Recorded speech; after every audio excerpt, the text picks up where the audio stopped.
I'm Leah Lane, an award-winning travel writer and author of Places I Remember, Tales, Truths, Delights from 100 Countries. On this podcast, we share conversations with travelers about fascinating destinations and memorable experiences around the world. In episode 27, we talked about Maine on the Northeast Atlantic coast. In this episode, we're going to the opposite side of America, to the Pacific Northwest. America's east and west coasts are both filled with character and beauty, and they both even have fabulous foodie cities named Portland. We're talking about the states of Oregon and Washington, known for watery pleasures, Pacific coastline, islands, waterfalls, rivers, and freshwater lakes, and rainy weather. But surprise, the Pacific Northwest not only has one of the wettest rainforest ecosystems, it also has one of the driest, a desert in the eastern areas. And it has not only mountains, but one of the tallest mountains in the contiguous United States. And of course, there are the glittering cities of Portland and Seattle. Our guest is Marie Sutro, an award-winning best-selling author for her crime thriller, Dark Associations. And her latest book is Dark Obsessions, set in the Olympic Peninsula of Washington State, where Detective Kate Barnes, like so many other travelers, seeks to find some peace, and instead finds another murder case. Welcome, Marie, to Places I Remember. Thank you, Leah. I'm so happy to be here.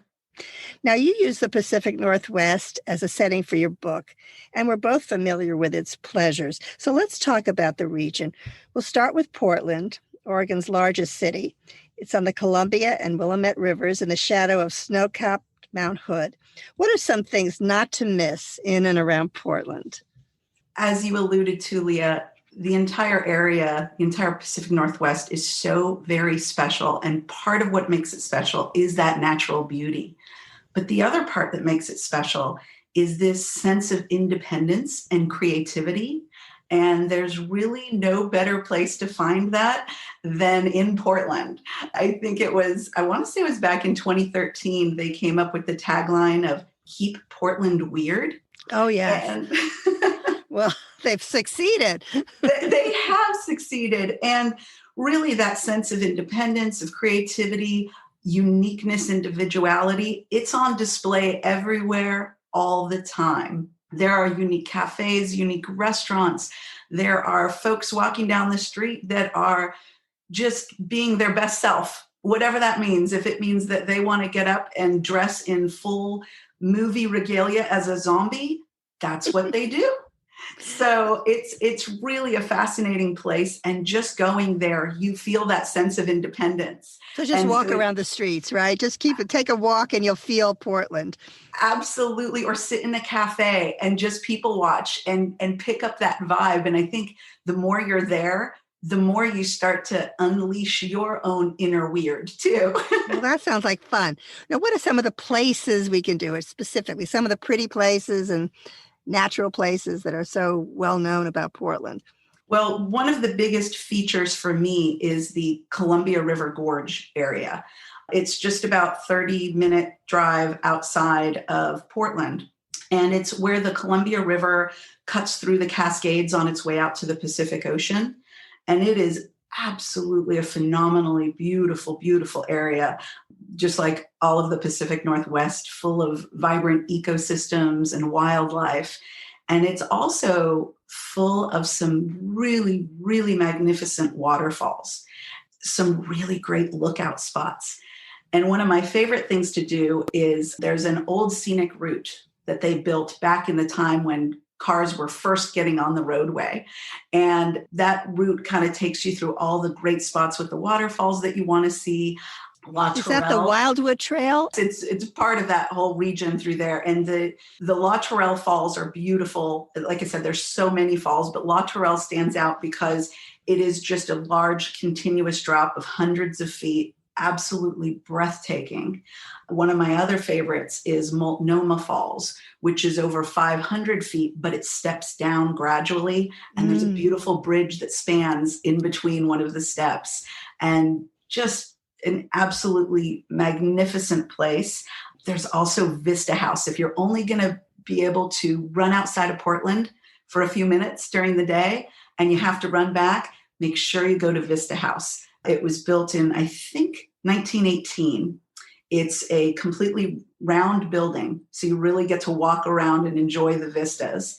And it sits up on the rim overlooking the Columbia. Sounds great. It sounds like a perfect area to just get away. You can work and then you can have a day trip or a half day trip and see this gorgeousness. And tell me about Washington Park. The beauty that's on display, the nature, the festivals and events that they hold there.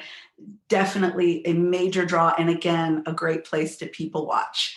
They've got 4 acres of roses. I was there during the time they were blooming one June, and it was a spectacular thing. And one of the things I loved about it was the tea plaza in the garden, I guess you would call it. And I've noticed that while Seattle is known for coffee, Portland has a lot of tea rooms. You can have Japanese tea ceremonies, Chinese tea ceremonies, English high tea, and you can have all types of tea, and often in gardens. It really is. And they, I used that little fun phrase of keep Portland weird being a tagline, but they also call it the city of roses.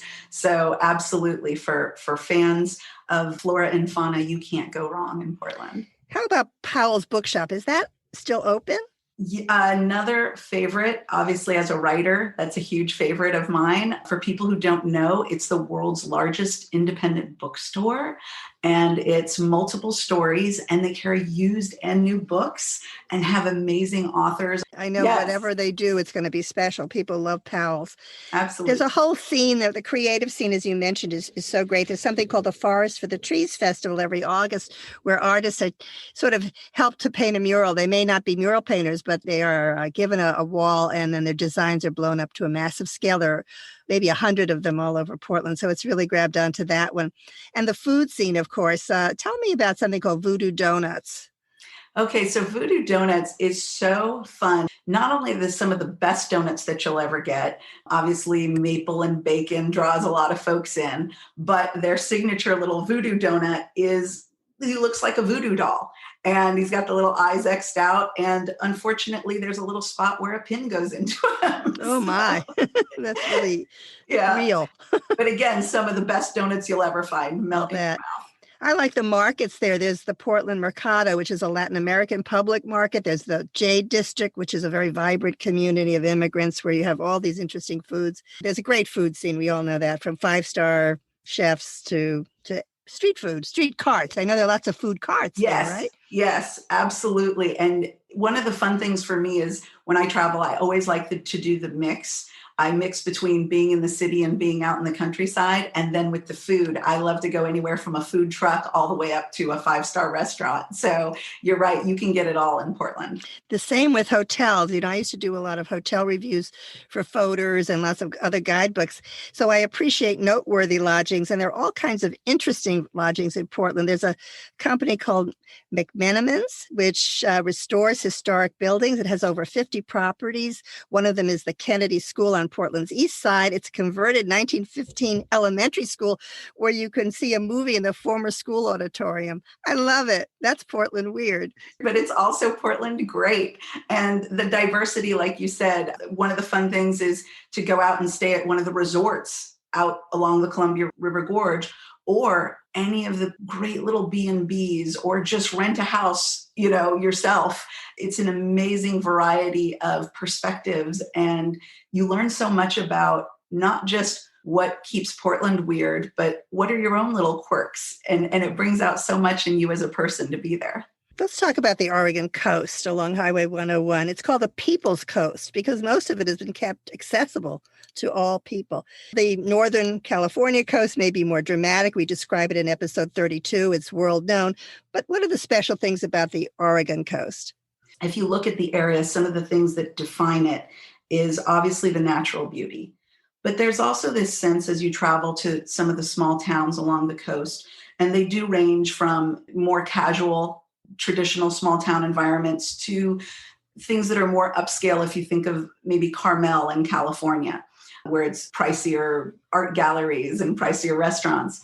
But there's also this interesting sense of history, and it's kind of around the maritime history, whether it's Cannon Beach, which is about 80 miles, I think, outside of Portland, which is one of those more upscale communities, but it's named Cannon Beach because a cannon washed up from a shipwreck. So there's this sense that while it's laid back and it's fun and it's artsy, there's also this sense of import over just what it means when humans venture out onto the water and how dangerous it is. And there's a lot of, World War II history. As you're exploring and looking at these beautiful things, you'll come across a landmark commemorating something profound. And there's a variety of wonderful museums dotting that entire coast. I know there are many lighthouses, there are shipwrecks, lots of history, as you said. You can feel it. It's a palpable feeling when you go clear and clean and lovely and not very crowded. And when you go to certain times of the year and certain times of the day, it's a good place to get away. Let me ask you about the Oregon Dunes. That's another region that's kind of surprising. Yeah, really phenomenal, like something cinematically out of, I don't know, maybe George Lucas would have created one of his desert planets. Really phenomenal. And there's events that are held around there that draw people from all over the world to go and experience. Again, you think of the Pacific Northwest and you're thinking all these lush trees and forests, but then you have this amazing, almost desert scape with the dunes. Yeah, it's a high desert and you don't expect it. It's so close to the coast. What are a few highlights of inland Oregon? Ashland is one of them. Tell us about that little town. Ashland is one of my absolute favorite spots in the Pacific Northwest. If you're coming out of Northern California, you drive up and over the Siskiyou Pass. As you come down, you drop into this picturesque little valley, and it's absolutely adorable. And up to the west is a mountain range kind of going up into Mount Ashland at the highest peak. And there's, just like the rest of the Pacific Northwest, there's skiing, there's hiking, there's whitewater rafting. But the little town of Ashland is nestled right up against the foothills there. And it is extremely artistic and eclectic. And my favorite reason for going to Ashland is that every year from April to October, they hold the Shakespeare Festival, the Oregon Shakespeare Festival, which has been going on since the 1930s. Wow. And there are some phenomenal, there's 3 main venues. 2 of them are indoor, and one is called the Allen Elizabethan Theater. And it is an outdoor theater, and the entire stage and the areas adjacent are all decorated to look like Tudor row houses from London. Wow. Back in Shakespeare's time. And I cannot explain what it feels like to sit there outdoors, feeling like you're living back in Shakespeare's time, breathing and smelling the air, and having Henry V put on by, and this is one of the best parts, it attracts, it's won a Tony in the past, it attracts actors, amazing caliber actors. Absolutely. The beautiful places always do. They know where to go. They Sounds do. perfect. Another piece of perfection is Crater Lake. That's also has to be one of the most beautiful, clearest, bluest lakes on Earth. Tell us about it. Phenomenal spot. There's so many glacier-fed lakes around the world that people take photos of. Moraine Lake up in Canada and some of these other places. And the water is always, it's beautiful, but it's not completely transparent. And Crater Lake has the distinction of not only being the deepest lake in the United States, but it was Mount Mazama. It was a volcano, and it collapsed in on itself 7,000 years ago and has been catching clear, pristine rainwater ever since. So the water is sapphire blue, and it's absolutely magical. I was told you can swim in it, but it's very, very cold. Have you heard of anyone who's done that? It is very, very cold. And Leah, if I can share this little tidbit, it's a little bit out there, but it's a really fun and interesting tidbit. When you talk to some of the park rangers up there, they will explain some of the a little bit darker history of Crater Lake. There have been a lot of folks, unfortunately, who have committed suicide there. And the way that they do it is they literally walk into the lake and they never come out. Oh my, I can see you're a crime thriller writer. It's coming out. But what's interesting is even the indigenous peoples who've been there for thousands of years have talked about this dynamic, and they say that the water draws you in. And when I've been there, the 2 times I've visited, if you're up at the rim looking down, you get some severe wind up there, as you can imagine. And the wind chill itself goes right through. You might as well be in Chicago on the lake. It goes right into your bone marrow. And it is just amazing the amount of, but again, there's treasures that are waiting. And there is a beautiful lodge up on the crater where you can pop in. It was built turn of the last century. And you can pop in beautiful, massive fireplaces and grab a grilled cheese and some soup and cuddle up and warm up before you head back out. Oh, my goodness. Sounds delicious. How about Jacksonville? That's a gold rush city. Tell us a little bit about that. Jacksonville is very fun. It's about 20, 30 minutes outside of Ashland. And it's kind of running along that same mountain range that's separating the inland from the coast. And it is a magical, tiny little town. A lot of people miss it and they head up to Medford or Portland, wherever they're going. But it's well worth the stop. There's only a couple of blocks of historic 1800s buildings. And just on the periphery of the town is a little theater that has drawn amazing acts from all over the world. I think Steve Martin went there on one of his tours with his banjo. And it's because the acoustics, the natural acoustics of the land formation, create one of the best sound systems, really. Well, I know there's a Brit Music and Art Festival in the summer that's very well known, and I'm sure that helps. Yes, sounds like a gorgeous place to do it. Yep, absolutely. Well, I sometimes when I'm doing these want to go so badly, I want to get right off the podcast and go run and travel to these places. They sound so wonderful. I've been there, but I want to go back. Now, I did go to a cave. The Oregon Caves National Monument is at 4,000 feet, and it's a marble cave, and there's lots of twisting passages. Spelunking, I guess the name would be, or just walking on a tour in a cave. There's so much to see and do in Oregon. But let's move northward a bit to Washington State, the smaller of the two Pacific Northwestern states we're talking about.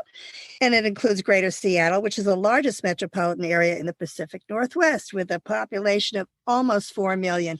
Now, I know from the classic comedy series, Frasier, that Seattle is rainy and has lots of coffee houses.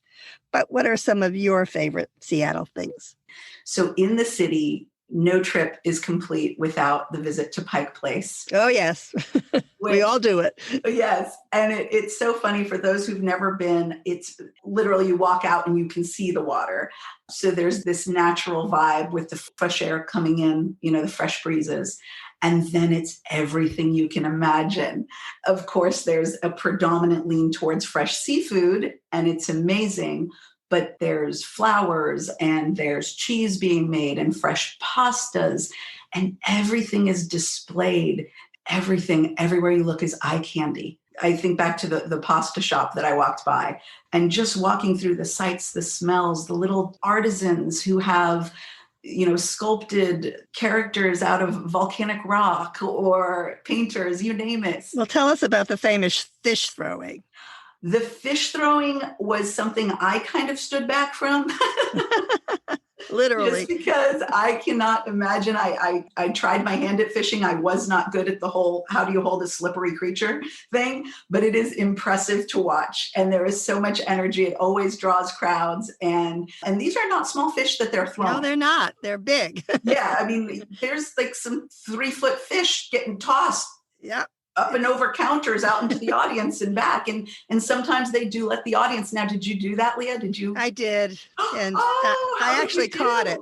I caught it. Oh my gosh. I remember that very well. That's awesome. Yeah, it's something that I guess you might want to think about doing if you go to Seattle.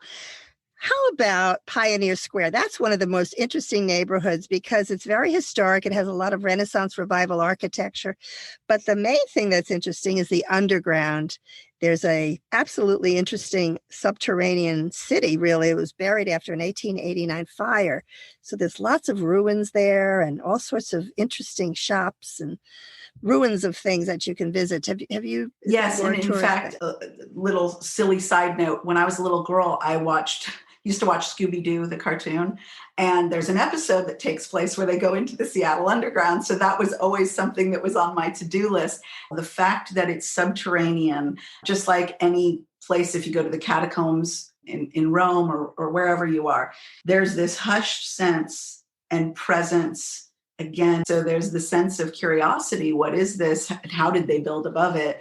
But then on the other side of the coin, it's a profound experience being where people used to live and they are no longer there, and why. Well, Washington's on Puget Sound, which is a beautiful inlet of the Pacific Ocean. And it's one of the places where you can watch whales and walk along. And then there's Snoqualmie Falls. Am I pronouncing that correctly? Yes. Which is very famous. Yes. Snoqualmie Falls is absolutely gorgeous. Again, one of these cliff scenarios where there's this epic amount of water rushing over hundreds of feet. And what's fun is there is a lookout point, but you can also take a trail down to the base of the falls, which is beautiful. And you get that sense, that absolute rush when nature is sending how many gallons your way per minute. Many tons. And there's also an amazing resort there up on the top and wonderful food. But they also, if you stay there, they have an entire room where you can do yoga, which has a glass wall looking out over the falls. Oh, wow. So downward dog with a view. Woo, yes, I like it. Well, you can't see Mount Rainier, or Mount Rainier, as I'm sure it's pronounced, from Snoqualmie Falls. But I have been told that on a clear day, you can see it from most parts of the city, and that the best view, somebody told me, is from Kerry Park. Just a little tip. Absolutely. Kerry Park is tiny. It's not necessarily the park that you want to have on your list because you want to see things, there's things to do or things to see. It's very small, but the view, and like you said, if you can hit Kerry Park at night on a clear night, the view of the city is spectacular. And on a moonlit night, I would assume the best, right?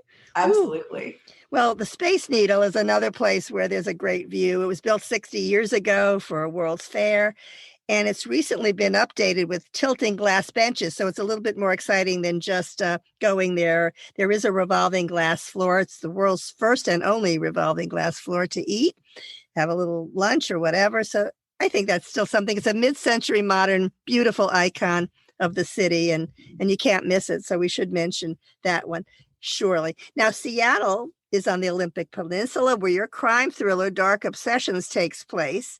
So you know this place upside down and backwards. It has forests, it has coast, it has mountain ecosystems.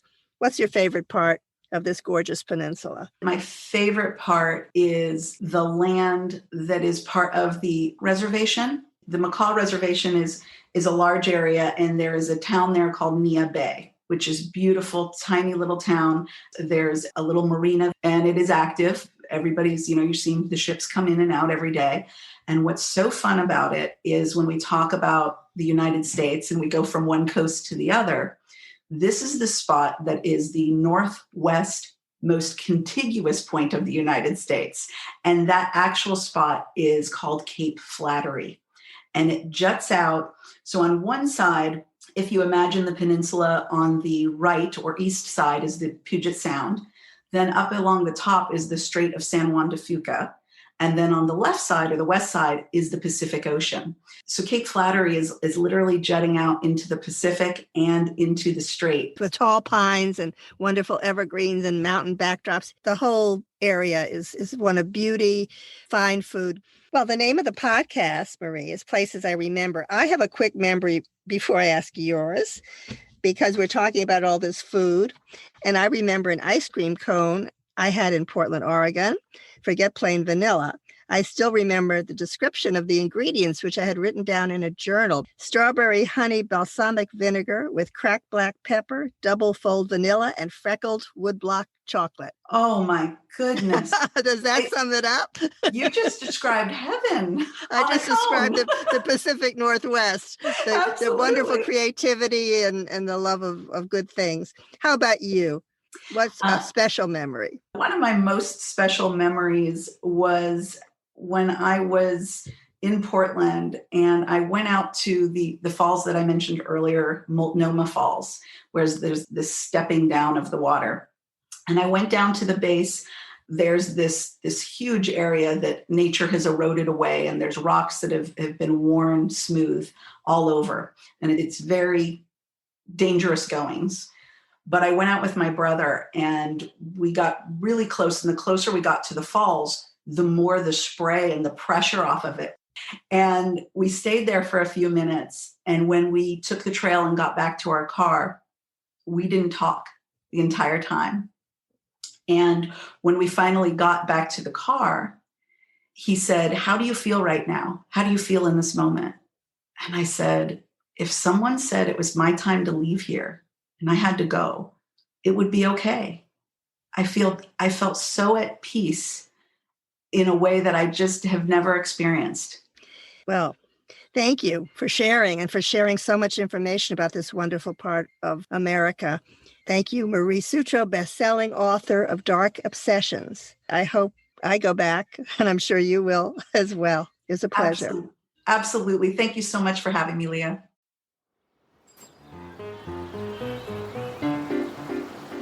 Thanks for listening to our award-winning podcast. We've recorded over 100 episodes of Places I Remember, so follow us on any podcast app.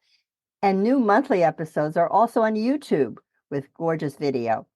My book, Places I Remember, is available in print and Kindle, and I read the audio version. Follow my travel writing at Forbes.com. Contact me at the links in the show notes or on my website, placesirememberlealane.com, and keep making your own travel memories.